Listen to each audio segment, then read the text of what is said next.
in everything we do. Yes, Lord, be glorified in everything we say, and have your way. This is your house, it's your home. We welcome you, Lord, we welcome you. This is your house, it's your home. We welcome you today. As we pray, oh Lord, draw near. It's your voice we long to hear. Oh, we long to hear from you, 'cause this is your house, it's your home. We welcome you, Lord, we welcome. This is your house, it's your home. We welcome you today. It's your house, this is your house, it's your home. We welcome you, Lord, we welcome you. This is your house, it's your home. We welcome you today. We welcome you today. Yes, we do. We welcome you today. Oh, yes.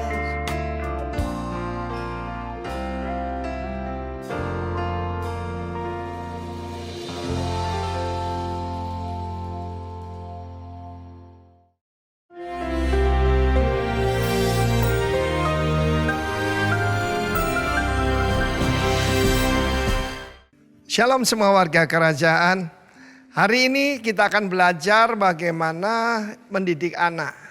Dan ini anak yang istimewa, yaitu Tuhan Yesus kita ya. Dan saya percaya bagaimana Allah Bapa menaruh dia pada keluarga yang tepat. Yusuf adalah seorang yang disebut seorang yang tulus hati dan tidak gerusa-gerusu.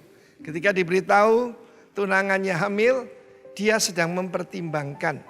Dan malaikat menampakkan diri pada dia. Dan Maria selalu menyimpan perkataan di dalam hatinya. Kita tahu ketika Yesus berusia 12 tahun, orang Israel, orang Yahudi dalam hari ini, anak usia 12 tahun sudah disebut dewasa muda. Karena dia bar mitzvah. Sementara kita orang Asia, anak remaja dianggap tidak ngerti apa-apa. Karena itu di dalam kultur orang Yahudi tidak ada istilah puber ya. Anak usia 12 sampai 21, 20 bagi mereka itu tidak ada istilah semacam itu. Dan firman Allah mengatakan dia bersoal jawab, mengajukan pertanyaan kepada para ahli Taurat dan mereka tercengang. Orang tuanya juga tidak mengerti dia. Tapi perhatikan ini bagaimana hidup yang reproduktif. Ayat 51 dan 52 saya bacakan dalam bahasa Inggris.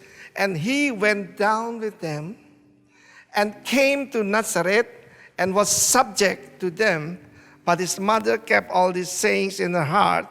And Jesus increased in wisdom and stature and in favor with God and man. Perhatikan, manusia paling sempurna di dunia karena dia adalah God man, ya, dia tidak pernah kehilangan keilahiannya. Dan kita melihat bagaimana dia turun, went down itu turun dari Yerusalem ke Nazaret. Yerusalem kota yang disebut puncak keindahan, Sion puncak keindahan. Nazaret disebut kota apa yang baik keluar dari Nazaret. Tetapi ini kuncinya ya. Dan dia merendahkan diri di bawah bimbingan dan tuntunan daripada Yusuf dan Maria. Dia yang sempurna. Tetapi dia tetap merendahkan diri. Ternyata merendahkan di sini subject to them itu hipotaso ada di bawah tekanan. Ada 3 tingkatan. Pertama tunduk. Tunduk itu menurut tapi kurang setuju. Taat itu menurut dengan sukacita. Tapi di sini Yeshua honoring them. menghormati mereka. Biarlah kita tahu yang menghormati orang tua, termasuk orang tua di bumi, ya, akan firman Allah berkata diberkati luar biasa dan dipanjangkan umurnya di bumi.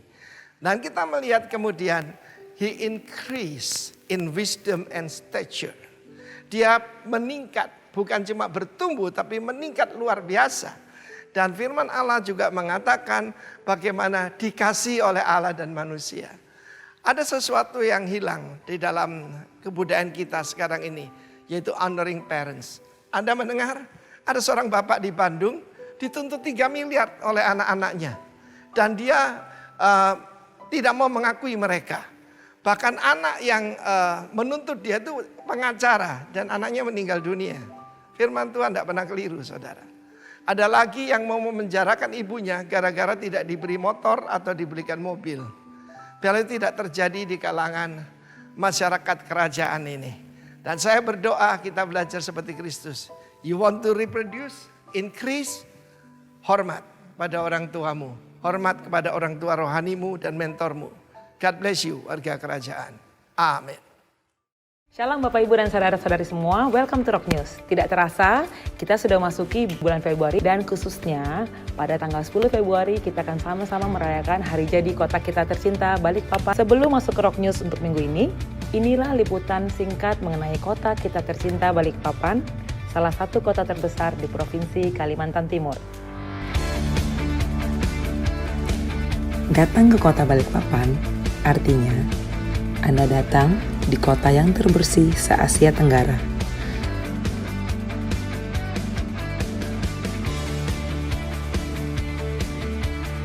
Kota yang tertib, kota yang paling nyaman huni di Indonesia, dan juga kota yang paling dicintai di dunia versi World Wildlife Fund atau WWF pada tahun 2015. Dan inilah wajah kota Balikpapan, kota yang warganya hidup dengan harmonis, sehingga kota Balikpapan menjadi kota yang paling kondusif di Indonesia. Kota Balikpapan tidak pernah kehabisan tempat atau spot-spot yang bagus untuk dijelajahi.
sebab Engkau baik Tuhan. Bahwasanya untuk selama-lamanya kasih setiamu bagi setiap kami Tuhan. Oh.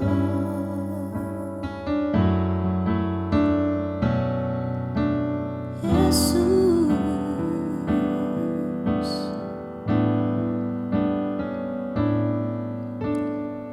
Tuhan hadir di bait kudusnya saat umat mencari wajahnya,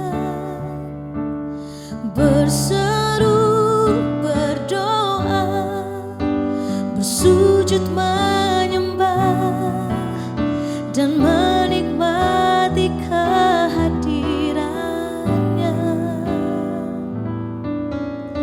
Tuhan mau dekat dengan umatnya yang datang dengan segenap hatinya, berseru, berdoa, bersujud menyembah dan menikmati kehadirannya.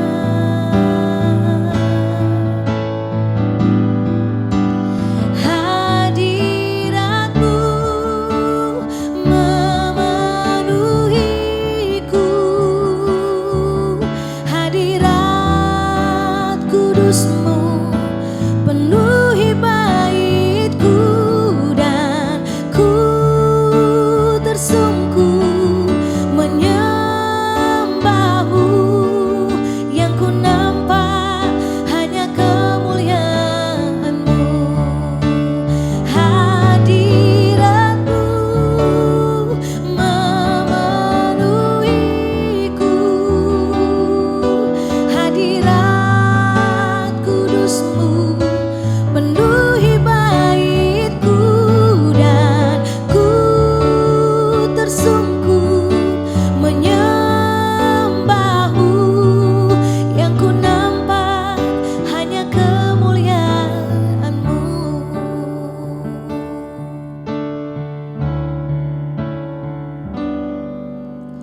Tuhan hadir di bait kudusnya saat umat mencari wajahnya, berseru, berdoa, bersujud menyembah dan menikmati kehadirannya. Tuhan mau dekat dengan umatnya yang datang dengan segenap hatinya, berseru, berdoa, bersujud menyembah dan menikmati kehadirannya. Hadiratmu memenuhiku,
menyembahmu, yang ku nampak hanya kemuliaan-Mu.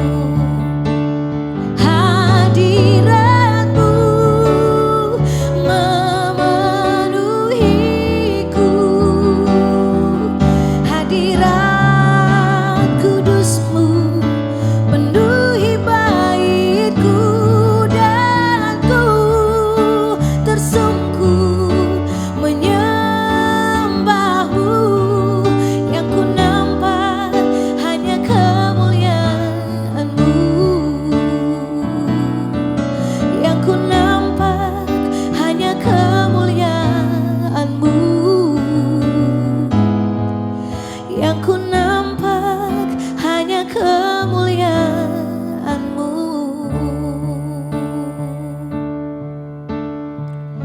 Oh, hadirat-Mu memenuhi kami, Tuhan. Hadirat-Mu memenuhi kami, Tuhan. Penuhi,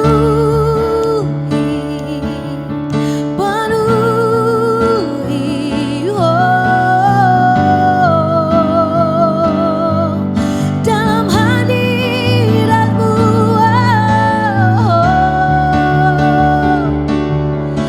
kami menyembah-Mu, Tuhan Yesus. Oh, penuhi kami, Tuhan, dengan hadirat-Mu, dengan hadirat-Mu. Hati kami penuh dengan syukur, hati kami penuh dengan nyanyian baru. Selamanya Engkau Tuhan, selamanya Engkau Tuhan. Oh, Jesus.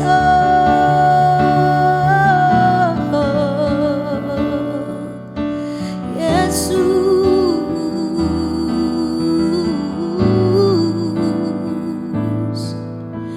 penuhiku,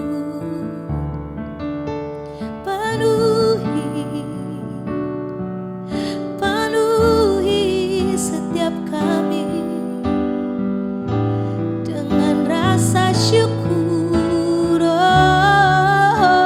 Oh, biarlah hati kami meluap-luap dengan syukur, sebab Engkau baik, Yesus. Sebab Engkau baik, Tuhan, Kau teramat baik bagi hidup kami, bagi hidup kami, Tuhan. Terima kasih, Yesus.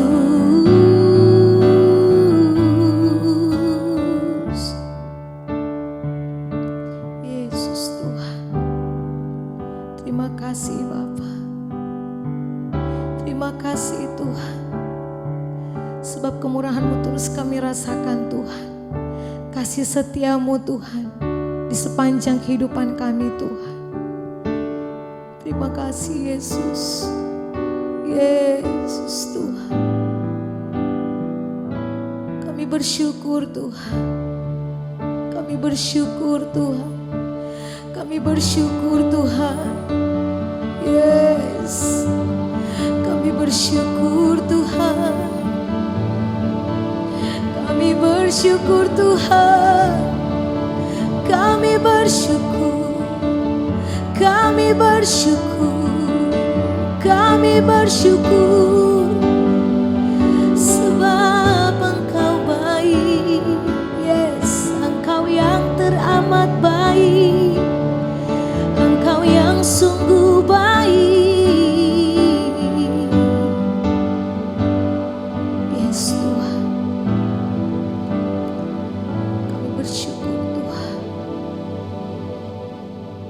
Terima kasih Yesus. Terima kasih Yesus. Yes. Saat ku masuk ke hadirat-Mu, ku tersungkur dan sembah-Mu.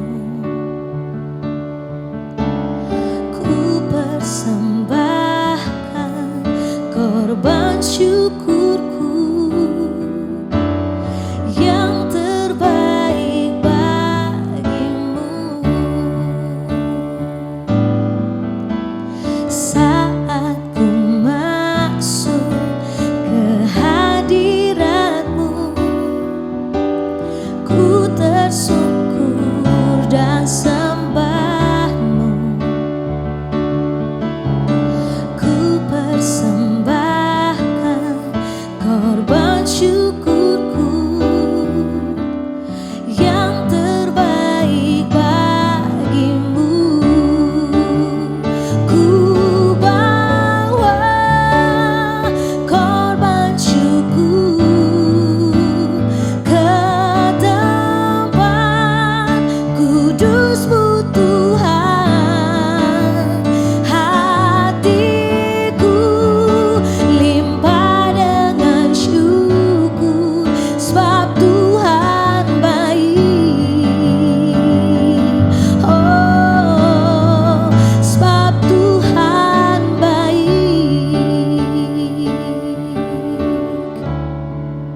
Amin. Saat ku masuk ke hadirat-Mu, ku tersungkur dan sembah-Mu. Ku persembahkan korban syukurku yang terbaik bagimu. Ku bawa korban syukur ke tempat kudus-Mu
Oke, puji Tuhan. Shalom Bapak Ibu dikasih Tuhan. Kita bersyukur sekarang kita masuk di bulan Februari.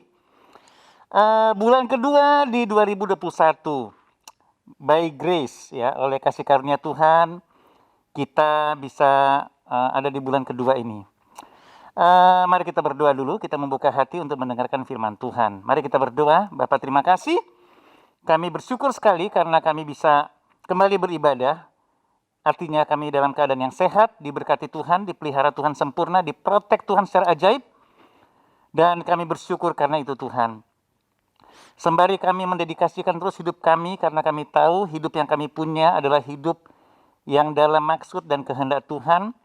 Sebab itu kami ingin mendengarkan suara-Mu, firman-Mu, berbicara kepada kami, supaya kami memperlakukan hidup ini selalu seperti yang Kau inginkan, dan sudah tidak ada kehidupan yang lebih hebat, lebih indah, selain kehidupan yang seperti itu. Kami mau hidup di dalam kehendak-Mu yang sempurna. Kami buka hati yang luas mendengarkan Kau bicara. Roh Kudus tolong kami menerjemahkan kehendak-Mu lewat firman-Mu pada saat ini. Dalam nama Yesus. Amin. Haleluya. Ya Bapak Ibu yang dikasih Tuhan, memang suara saya agak aneh sekarang. Ya, bukan karena kesalahan di sound system, tapi karena saya menggunakan masker yang kedap seperti ini. Dan ini menunjukkan kepada saudara semua bahwa kita sama sekali tidak memberikan celah untuk apapun, virus khususnya, mengganggu kita ya. Dan kenapa saya melakukan ini? Karena di ruangan ini setidaknya ada beberapa kru orang, adik-adik kita yang melayani Tuhan bersama-sama di ruangan tertutup ini ya. Jadi mohon dimaklumi kalau suaranya seperti ini. Baiklah, judul dari pelajaran kita sekarang adalah From Survive to Revive ya. From Survive to Revive. Dari bertahan kepada bangkit kembali ya. Bisa juga dikatakan from survival to revival. Dari bertahan kepada kebangunan rohani ya, kebangkitan kembali. Ya Bapak Ibu dikasih Tuhan, kenapa judul ini saya pilih dan saya percaya saya mendapatkan tuntunan untuk kita sama-sama belajar hal ini.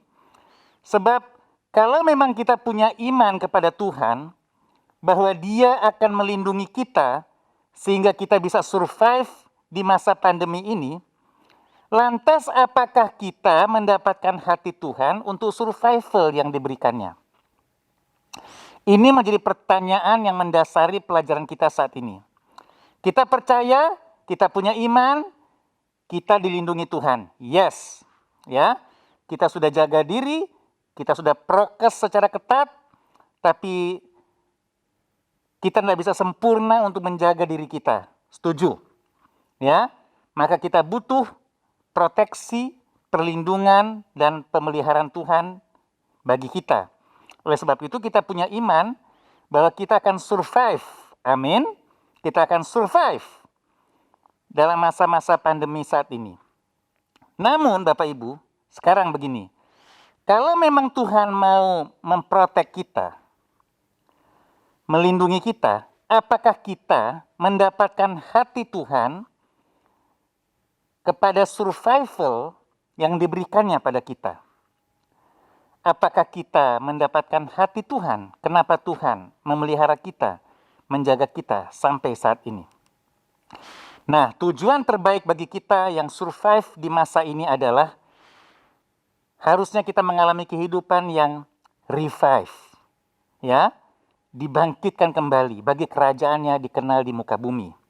Jadi itulah tujuan terbaik mengapa kita survive sampai saat ini, dan kita percaya dengan iman kita akan survive sampai akhir pandemi ini. Amin. Ya, jadi tujuannya apa? Supaya kita mengalami tidak hanya survive, tapi setelah survive kita revive, kita bangkit. Bangkit bagi apa? Bagi rencana Tuhan tergenapi dalam kehidupan kita. Anggap saja sudah sejak lama kita terlena dalam iman kita, hidup dalam berkat, dalam anugerah, dalam pimpinan perlindungan Tuhan yang hebat sebelum masa pandemi. Dan Ya, kita harus mengakui tidak sedikit dari kita mungkin karena terlena, kita mulai distraction, mulai teralihkan dari tujuan Tuhan pada kehidupan yang diberikannya pada kita. Kita sudah mulai tidak on the right track. Dan kita harus bersyukur bahwa pandemi ini telah membawa kita kembali on the right track. Ya, supaya ketika kita survive, kita akan kembali revive, bangkit kembali di dalam maksud Tuhan yang mungkin sempat terdistract, ya, sempat agak menyimpang mungkin, atau bahkan sudah menyimpang jauh. Nah, sekarang kita kembali kepada apa? Kepada kehidupan yang revive, yang bangkit, yang segar kembali di dalam rencana Tuhan.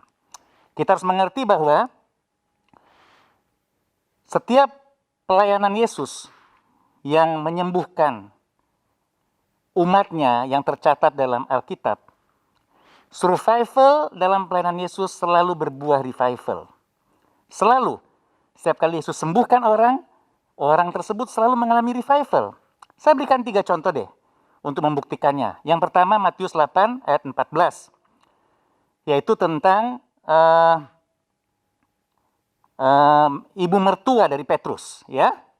Sebab ibu mertua Petrus yang sakit demam, waktu dia dipegang oleh Yesus, maka demamnya itu sembuh. Nah, baru Alkitab bilang kan, ayat 15, Matius 8. Ia pun, yaitu ibu mertua Petrus, bangun dan melayani Tuhan.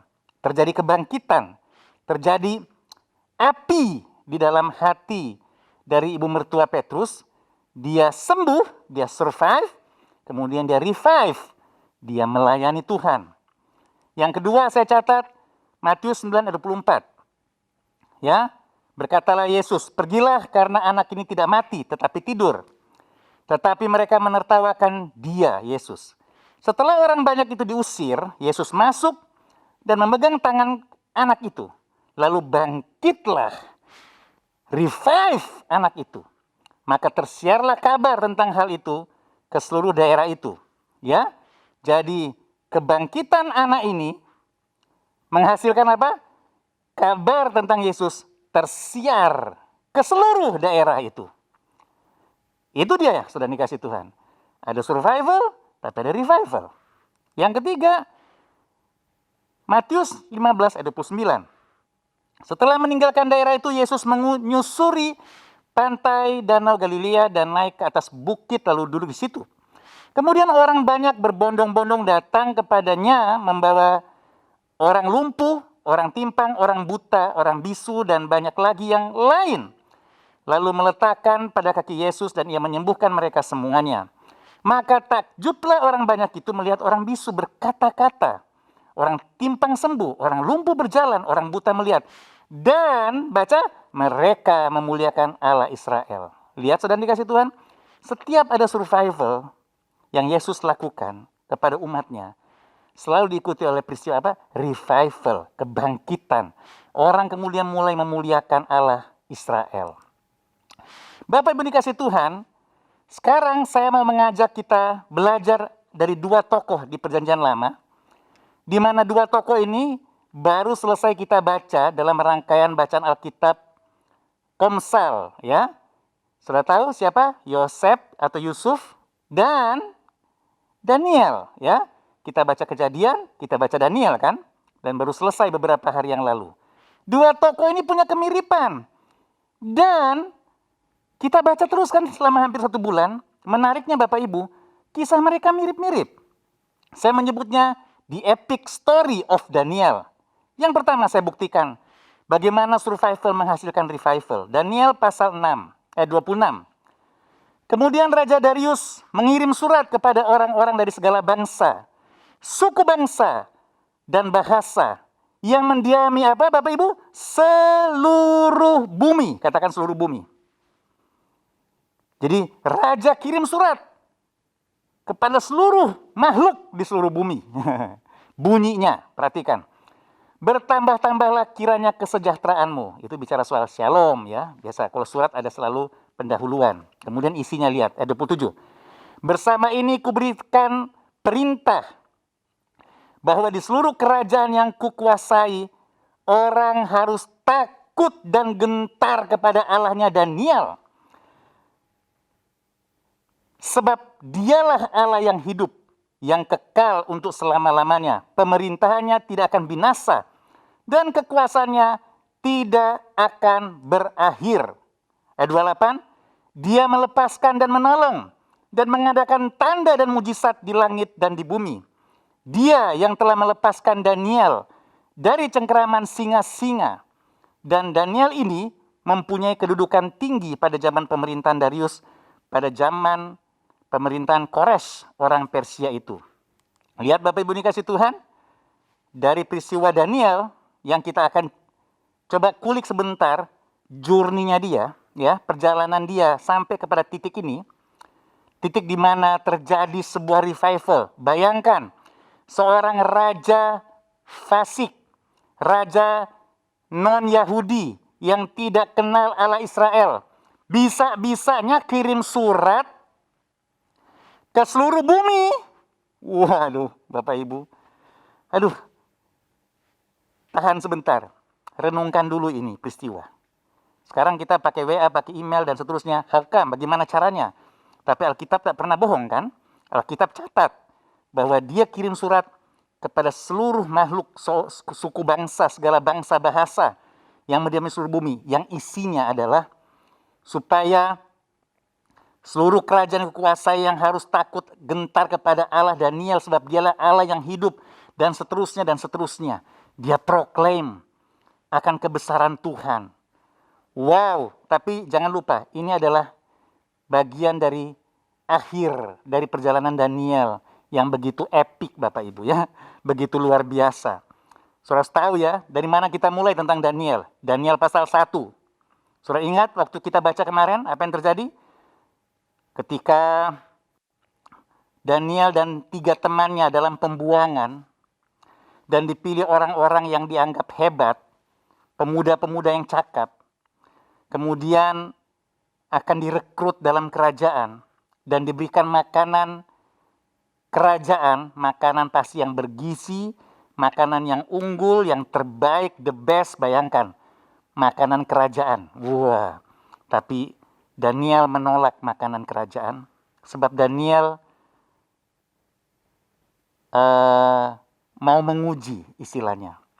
Hanya dengan makan makanan yang biasa dimakan oleh orang-orang Yahudi mengikuti adat istiadat mereka. Karena orang Yahudi sebenarnya sesuai dengan Kejadian pasal 1, pasal 2, pasal 3, mereka adalah bangsa yang lebih banyak makan sehat sebenarnya ya.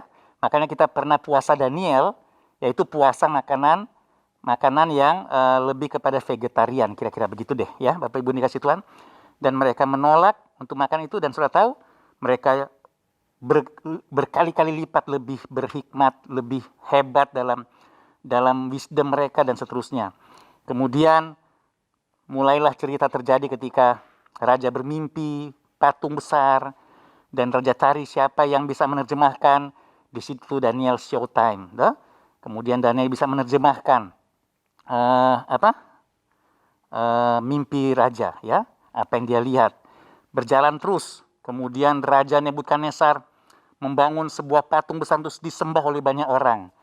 Kali ini Daniel dan 3 brothers-nya dia tidak turut sujud menyembah. Saudara tahu resikonya apa? Dibakar di dalam tempat barbecue khusus untuk manusia kalau tidak mau menyembah. Dan saudara tahu kisahnya kan? Mereka diluputkan oleh Tuhan. Sehingga raja menjadi sangat kagum. Bapak Ibu dikasih Tuhan ya. Kemudian apa yang terjadi? Seterusnya raja bermimpi lagi. Kemudian tidak ada lagi yang bisa mengetahuinya. Dipanggil lagi Daniel untuk menafsirkan mimpi.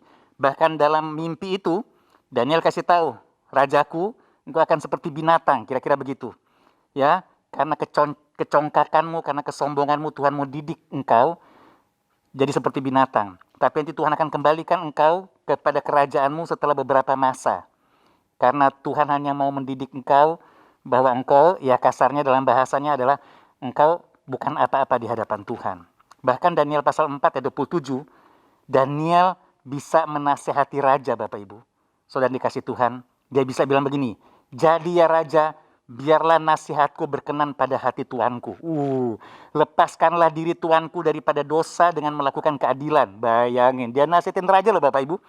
Dan daripada kesalahan dengan menunjukkan belas kasihan terhadap orang yang tertindas. Dengan demikian kebahagiaan tuanku akan dilanjutkan. Lihat, Daniel menasehati raja, ya.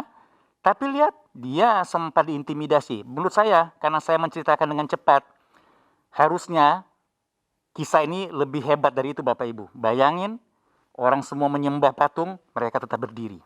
Karena mereka tetap taat pada Tuhan semesta alam. Mereka dibawa ke dapur api. Wow, itu keren banget sih ya. Wah, bayangin ya, itu kalau mau difilmin ya oleh Hollywood supaya lebih sempurna dia punya efek-efek. Keren banget sih bagaimana perlindungan Tuhan buat mereka. Tapi kita kagum ya dengan perlindungan Tuhan. Tapi bayangin mereka menjalani itu, mempertaruhkan nyawa luar biasa. Lihat Bapak Ibu dikasih Tuhan.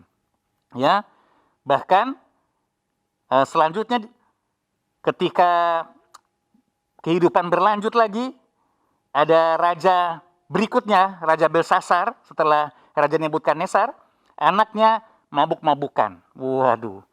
Yang parah adalah raja ini bilang begini, ambil semua perkakas di bait sucinya orang Israel di Yerusalem. Wah, gila itu ya. Ambil, karena mau dipakai apa? Dipakai mabuk-mabukan. Waduh, waktu terjadi mereka ambil, minum peralatan bait suci, apa yang terjadi Bapak Ibu? Ada sosok tangan yang tertulis di dinding. Wah, sudah tahu kisah yang epik ini ya. Kemudian dia gentar, dia nggak tahu artinya apa. Tulisannya tahu ya, Mene Mene Tekel Ufarsin. Dan dipanggil lagi Daniel. Sebab dia bilang begini, I have heard, aku telah mendengar, the spirit of the God is in you, and that you have insight, intelligence, and outstanding wisdom. Katanya raja, engkau keren banget, engkau punya pengertian, engkau punya hikmat yang luar biasa. Telah ku dengar tentang engkau, katanya si raja. Dan Daniel ceritakan yang seharusnya terjadi. Dan memang akhirnya Raja Belsasar mati ya Bapak Ibu dikasih Tuhan, karena begitu berdosanya ya raja ini, dia menajiskan bait suci Tuhan ya. Nah Bapak Ibu dikasih Tuhan, itu tentang Daniel ya. Notis dikit siapa Daniel. Dia 3 kali sehari menyembah Tuhan. 3 kali ya. Seperti minum obat itu ya. Selalu dia dalam segala kesibukannya sebagai petinggi di kerajaannya. Ingat ya, dia di-hire kan jadi petinggi kerajaan. 3 kali sehari dia menyembah. Disiplin Bapak Ibu dikasih Tuhan. Dia bukan orang yang nganggur. Dia orang yang sibuk sekali. Dan perhatikan, ini puncaknya ya. Ini kisah epik Daniel, puncaknya di sini. Orang-orang yang iri hati sama Daniel membuat politisasi ya, mengkriminalisasi, bikin surat ya untuk Daniel yang memang taat menyembah ini. Ya, dan singkat cerita, Daniel didapati tidak taat karena ibadahnya. Wah, ibadahnya ini yang menjadi celah. Tidak ada celah yang lain, kerjanya bagus, hikmatnya oke, dalam hal imannya yang menjadi celah. Ini yang terjadi kemudian, dia dilempar ke gua singa. Nah, di gua singa inilah kemudian si raja yang sebenarnya tidak mau untuk melemparkan, tapi karena dia terkondisi dengan hukum dan politik, mau tidak mau dia lemparkan si Daniel ke gua singa. Tapi lo tahu kan kisahnya?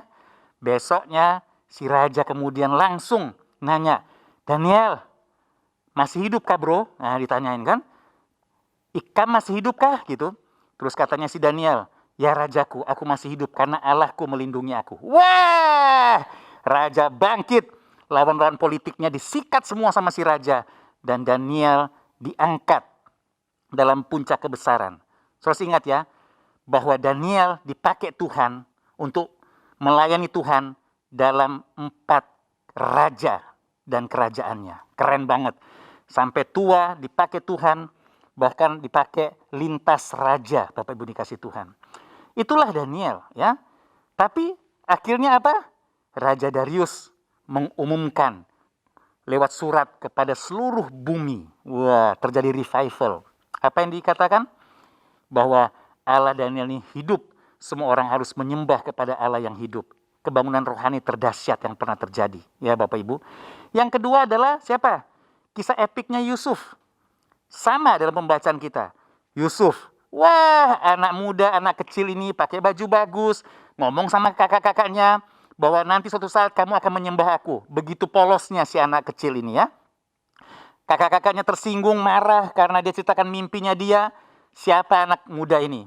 Kok berani-beraninya kita yang senior ini menyembah kepada dia? Singkat cerita, dia dibuang ke sumur. Ya, polos. Saya kalau ikutin kisah Yusuf, polos banget anak ini ya. Lihat, dia dibuang ke sumur. Apa salahku ya? Karena dia dianggap Bapak Ibu dikasih Tuhan sombong gitu ya. Dijual ya karena kakak-kakaknya berpikir kok cuma dibuang kan gak ada uangnya. Mendingan dijual aja ada uangnya gitu ya. Nanti kita bohong sama Bapak gitu. Wah, dijual. Terus dia menjadi budak di rumah pejabat tinggi bernama Potifar. Wah, ceritanya drama karena ketemu sama Tante Potifar. Waduh, terjadi skandal di situ oleh Tante Potifar ini. Tapi Yusuf menolak untuk ajakan istri dari Potifar ini. Wah, keren banget ini ya. Kemudian apa yang terjadi? Dia difitnah. Lihat ya. Kemudian apa? Masuk penjara. Di penjara apa yang terjadi? Dia ketemu sama juru minum dan juru roti. Dia terjemahkan mimpi mereka. Dan suatu ketika dia dilupakan. Tapi suatu saat dia didengar oleh raja. Sama bahasanya seperti Daniel. Telah kudengar tentang engkau. Sama Bapak Ibu ya. Dan kemudian apa yang terjadi Bapak Ibu dikasih Tuhan? Singkat cerita, Yusuf diangkat sebagai pejabat tinggi Mesir. Ya, sebuah bangsa yang tidak kenal Tuhan. Kemudian pada akhir ceritanya adalah semua kakaknya sujud menyembah Yusuf. Tergenapi Bapak Ibu dikasih Tuhan. Oke? Jadi baik Daniel maupun Yusuf survive dalam berbagai drama kehidupan mereka. Yang sangat drama Bapak Ibu, masuk penjara lah, dibuang ke dapur api, ke gua singa, dan seterusnya Bapak Ibu kasih Tuhan. Tapi lihat, the end of the story, mereka mengalami revival ya, setelah survival di dalam kehidupan mereka. Bapak Ibu kasih Tuhan, sekarang saya akhiri dengan 3 kualitas bagaimana kita mengalami revival setelah kita survive di masa pandemi ini. Saya percaya dengan iman saya, kita semua akan diselamatkan Tuhan. Kita akan survive di masa pandemi ini. Yang percaya katakan amin. Sekali lagi ya, kita akan survive di masa pandemi ini. Yang percaya katakan amin. Kita akan survive ya. Tapi saya mau ingatkan Bapak Ibu, jangan cuman bangga Anda survive. Tuhan mau kita mengalami revival setelah survive di masa ini. Kita akan mengalami kebangkitan yang belum pernah terjadi dalam iman saudara. Dalam sejarah gereja. Mari bangkit Bapak Ibu. Kalau sudah ikutin sejarah gereja, Bapak Ibu dikasih Tuhan, gereja selalu bangkit setelah mengalami apa? Mengalami masa-masa sulit, ya. Dan saya berdoa, saya punya iman, melewati masa sulit ini, kita akan revival setelah ini. Kita akan mengalami bagaimana kerajaan sorga diperluas lewat saudara semua yang survive di masa-masa sulit hari-hari ini. Ada 3 kualitas dari pelajaran Yusuf dan Daniel. Yang pertama, dari Yusuf kita belajar apa? Kebesaran hati, bebas dengki dan dendam. Ya, sudah tahu kisahnya kan? Bagian akhir dari kisah Yusuf ini, yang epik ini, saudara-saudara Yusuf datang, dia sudah jadi pejabat. Kejadian 50-15. Ketika bapaknya Yusuf dan saudaranya itu yaitu Yakub meninggal, waduh langsung takut kakak adiknya kan? Sekarang bapak sudah meninggal. Dulu dia tidak mau balas dendam. Nah, kita baca ayatnya saja, ayat 15, kejadian 50. Ketika saudara Yusuf melihat bahwa ayah mereka telah mati, berkatalah mereka, boleh jadi Yusuf akan mendendam kita dan membalaskan sepenuhnya kepada kita segala kejahatan yang telah kita lakukan padanya. Sebab itu mereka menyuruh menyampaikan pesan kepada Yusuf. Sebelum ayahmu mati, ia telah berpesan. Bawa nama bapak itu ya. Beginilah harus kamu katakan kepada Yusuf. Ampunilah kiranya kesalahan saudaramu dan dosa mereka sebab mereka telah berbuat jahat kepadamu. Maka sekarang ampunilah kiranya kesalahan yang dibuat hamba-hamba Allah ayahmu.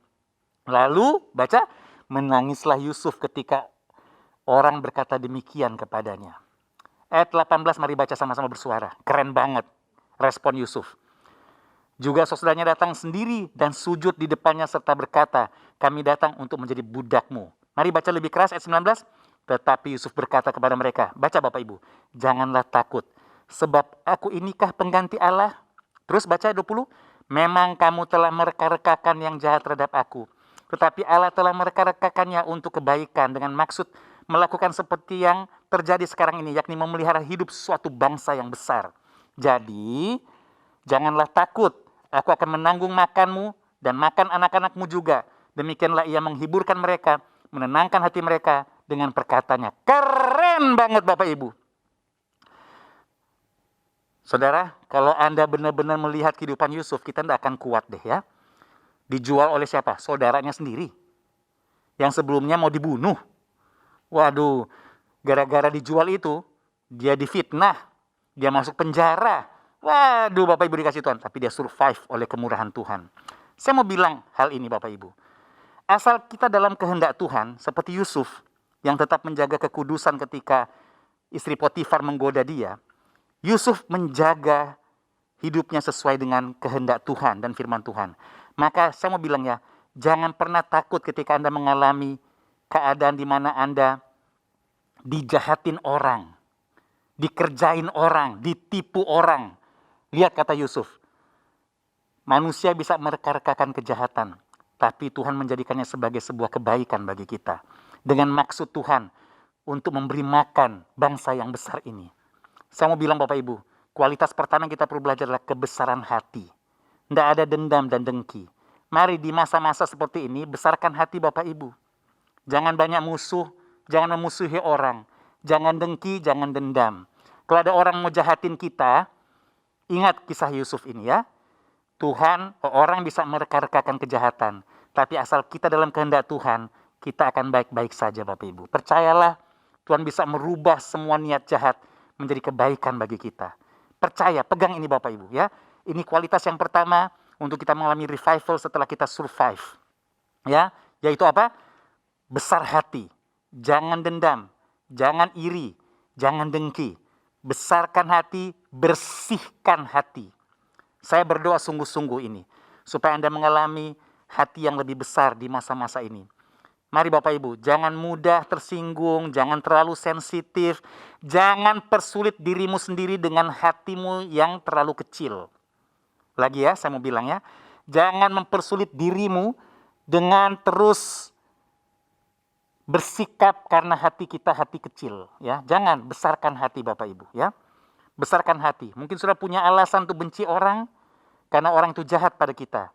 Coba sekali lagi saya bilang ya, asalkan kita dalam kehendak Tuhan, kejahatan dilakukan oleh orang kepada kita itu bisa berubah menjadi kebaikan. Aminkan itu Bapak Ibu. Ya, pegang itu ya. Kita akan survive dan kita akan revive by the grace of Jesus. Yang pertama adalah kebesaran hati dan bebas dengki dan dendam. Yang kedua, dari Daniel. Kualitas apa? Hikmat Tuhan yang lahir dari keintiman bersama Tuhan. Daniel ini intim sama Tuhan. 3 kali sehari menyembah Tuhan di sela-sela kesibukan dia dari sebagai pejabat tinggi. Ya. Basically ya, dia adalah wakil raja sebenarnya, ya. Karena Alkitab mencatat dari 3 pejabat tinggi, dia paling tinggi. Jadi, dia adalah tokoh penting. Dia sangat sibuk. Tapi dari kesibukan dia, perhatikan Bapak Ibu, dia masih menyempatkan diri 3 kali sehari. 3 kali sehari. Nah, Bapak Ibu, apakah ini Taurat? Bukan. Ini menunjukkan bahwa nggak heran Daniel penuh dengan hikmat. Makanya saat-saat ini saya mau mengajak Bapak Ibu, kita tidak bisa di luar hikmat Tuhan. Tapi dengan hikmat Tuhan, kita perlu membangun keintiman bersama Tuhan. Daniel didengar oleh raja. Dia intim dengan Tuhan. Dia didengar karena hikmat dia yang luar biasa. Mari Bapak Ibu, milikilah hikmat Tuhan hari-hari ini. Kita hanya butuh hikmat Tuhan untuk bisa survive. Dan kemudian kita bisa revive bersama dengan Tuhan. Kita bangkit mempermuliakan nama Tuhan. Ya, bagaimana caranya untuk survive? Hikmat Tuhan. Yang berbisnis, yang berprofesi, ingat, hikmat Tuhan. Dan hikmat Tuhan datang dari mana? Hubungan intim dengan Tuhan. Mari bangun terus itu, bangun terus. Kalau orang lain tidak mau, biarin, itu hidup dia. Saudara harus melakukan itu.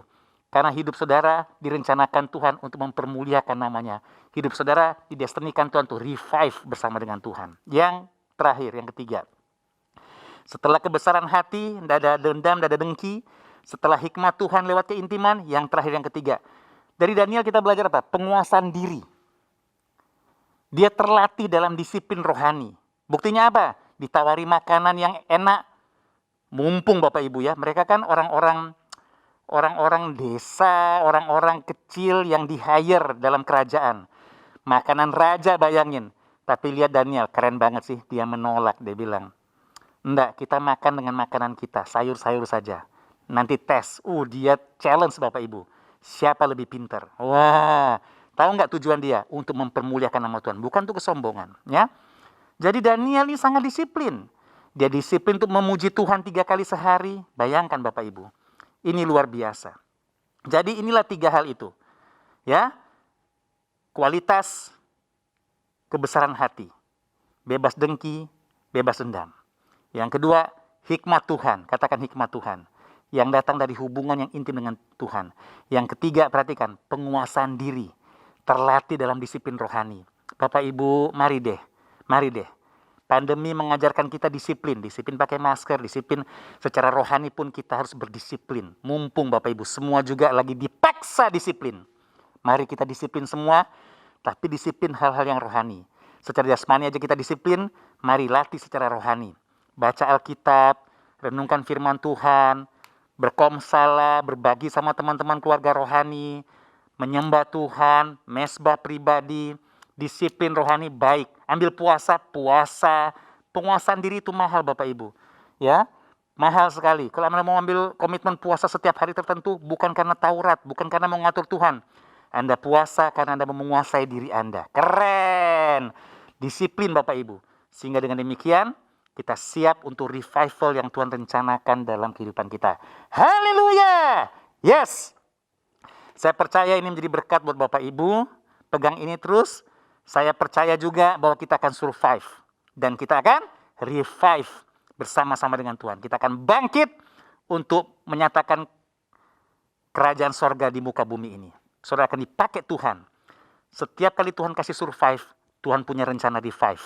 Dengarkan baik-baik.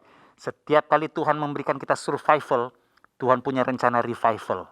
Mari pahami itu Bapak Ibu, supaya kita percaya kita survive, tapi kita juga harus memahami maksud Tuhan untuk kita bisa revive, memperluas kerajaan sorga, mempermuliakan namanya. Ya, besar hati ya Bapak Ibu ya, miliki hikmat Tuhan dan penguasaan diri.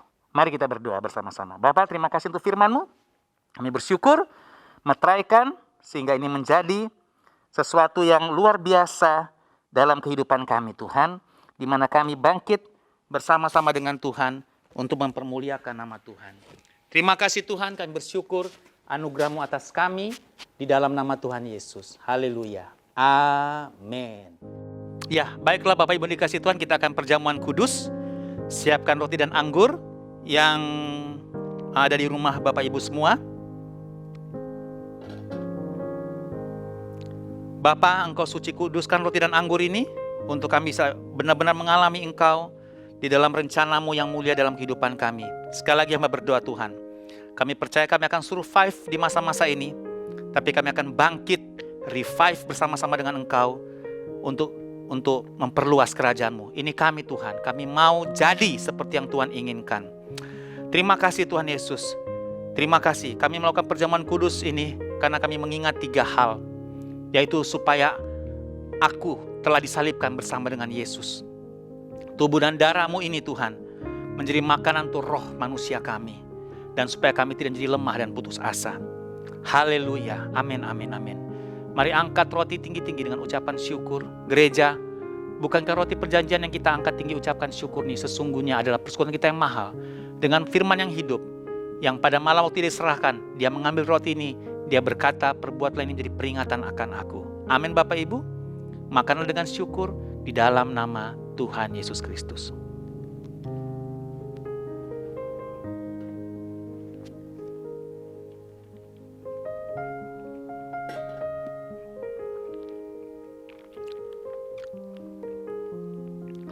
Silakan mengambil cawan perjamuan anggur Bapak Ibu dikasih Tuhan.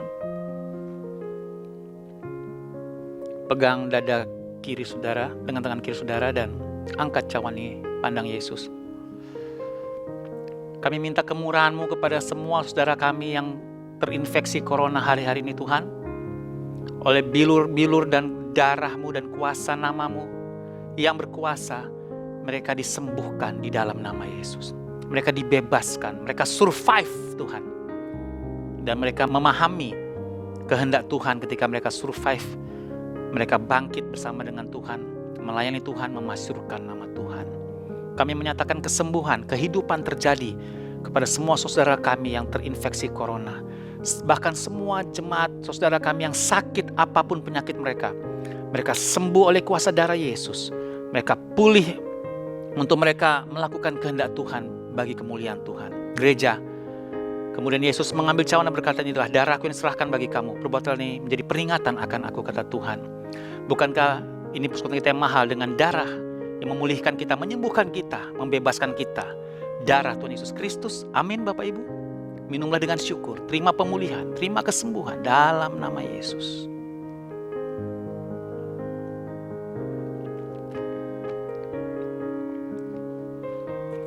Haleluya. Terima kasih Tuhan. Hamba berdoa dengan iman kami bersama-sama. Kami survive dalam kemurahan Tuhan. Dan kami revive di dalam rencana Tuhan. Bapa meteraikan firman-Mu. Kami percaya kami pulih dalam kemurahan Tuhan yang hebat. Terima kasih Tuhan Yesus. Bahkan sekarang ini minggu pertama bulan ini. Bapak Ibu bisa siapkan gadget Bapak Ibu untuk persembahan syukur. Mengembalikan perpuluhan Bapak Ibu semuanya. Mari angkat bersama-sama dengan saya. Dan kami berdoa Tuhan memberikan persembahan syukur. Mengembalikan perpuluhan dengan sukacita. Bukan saja supaya kami diberkati. Tapi karena kami percaya dengan iman kami. Bahwa kami sudah diberkati Tuhan. Bapa terima kasih. Bahkan semua jemaat yang belajar taat dengan perpuluhan. Tuhan mereka melakukan ini karena mereka cinta. Dan mereka menunjukkan tanda ketaatan mereka lewat mengembalikan perpuluhan mereka. Bapa, aku percaya mereka akan melihat janji Tuhan tergenapi dalam hidup mereka. Karena mereka adalah umat yang menjadi pusat dari rencana Tuhan. Digenapi di dalam nama Tuhan Yesus. Bapa terima kasih, kami memberi dengan penuh syukur dan sukacita di dalam nama Tuhan Yesus. Kami mau mengangkat tangan buat Indonesia. Buat Kalimantan Timur dan Balikpapan. Kami doakan pemerintah kami diberikan semangat, gairah, antusias, tidak menjadi lemah dan putus asa. Selalu ada ide-ide yang segar untuk pemulihan bangsa ini dan kota ini. Kami berdoa, virus ini kami patahkan kuasanya, dilemahkan dalam nama Yesus. Tidak mampu menginfeksi apalagi membunuh. Sehingga yang sembuh banyak dan yang sakit semakin berkurang bahkan nihil. Yang meninggal apalagi semakin tidak ada lagi. Karena kuasanya sudah dipatahkan dengan kuasa darah Yesus. Dan kami semua hidup dengan disiplin. Karena kami mau bertanggung jawab dengan kesehatan yang Tuhan sudah berikan. Perlindungan yang Tuhan sudah berikan. Bapak terima kasih, kami bersyukur. Terima kasih Tuhan. Dan kami akan selesai dengan ibadah pada saat ini. Jemaat dikasih Tuhan, terimalah berkat Tuhan. Aminkan dengan antusias. Buka tangan saudara dan terimalah berkat Tuhan ini. Bahwa kehendak Tuhan buat kita semakin naik dan tidak turun. Jadi kepala bukan ekor. Keluar masuk kita diberkati Tuhan. Bahkan kita mau mengucap berkat kepada tangan kita. Kepalkan. Dan kita ucapkan sama-sama dengan penuh iman. Bahwa apa saja yang saya buat dengan tangan saya ini. Pasti berhasil, sehat dan beruntung. Lagi, apa saja yang saya buat dengan tangan saya ini. Pasti berhasil, sehat dan beruntung. Apa saja yang saya buat dengan tangan saya ini. Percaya berhasil, sehat dan beruntung.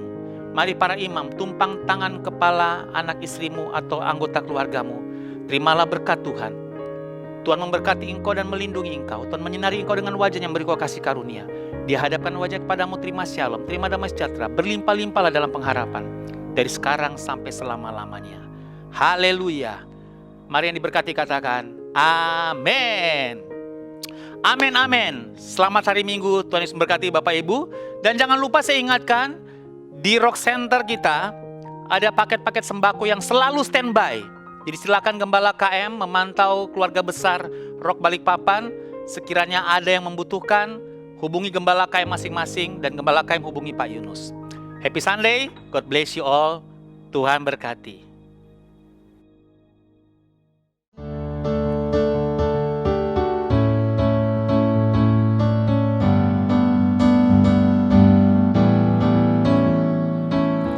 I come before you today,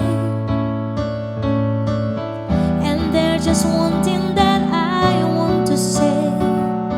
Thank you, Lord.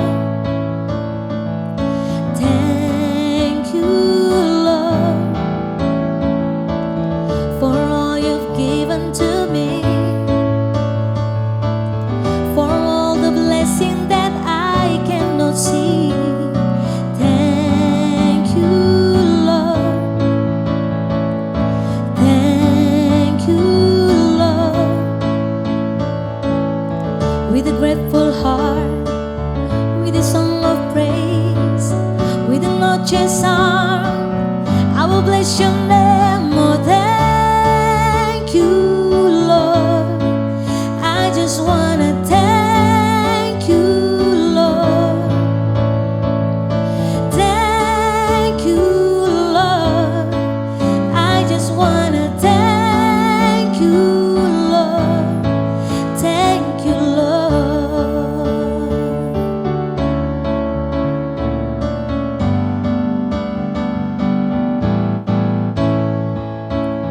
For all you've done in my life,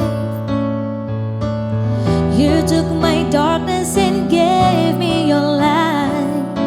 Thank you, Lord. Thank you, Lord. You took my sin and my shame.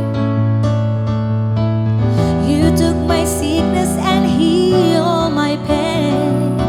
Thank you, Lord. Thank you, Lord. With a grateful heart, with a song of praise, with a noche's arm, I will bless your name. Oh, thank you, Lord. I just wanna thank you, Lord. Thank you, Lord. I just wanna thank you, Lord. Thank you, Lord.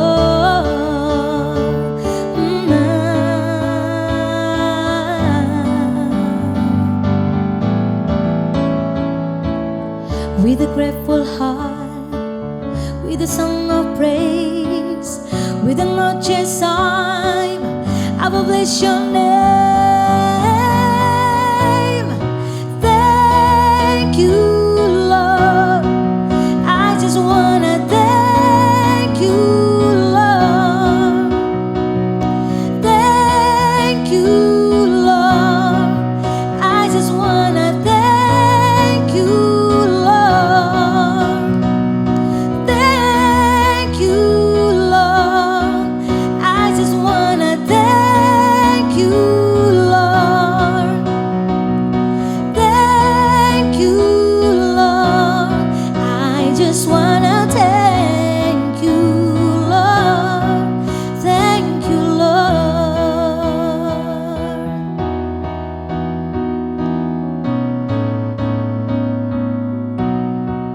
Thank you, Lord. Selamat hari Minggu, Tuhan memberkati.